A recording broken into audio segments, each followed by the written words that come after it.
Prima di rendere gli onori ai caduti, desidero ricordare in particolare i caduti di tutte le guerre, ma in questa speciale occasione i nomi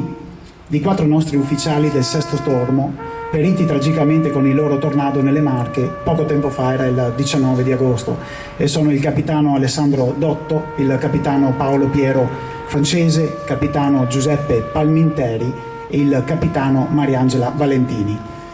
Colgo anche l'occasione per ricordare un amico di Jesolo, così lui si amava definirsi, il pluricampione del mondo acrobatico, il pilota civile Francesco Fornabaio, che domenica scorsa, proprio durante, possiamo dire, l'inaugurazione della mostra qui a Jesolo, nel corso di una manifestazione Flive Venice al Lido di Venezia, purtroppo è precipitato. Lui amava definirsi amico di Jesolo, sempre presente alle nostre manifestazioni.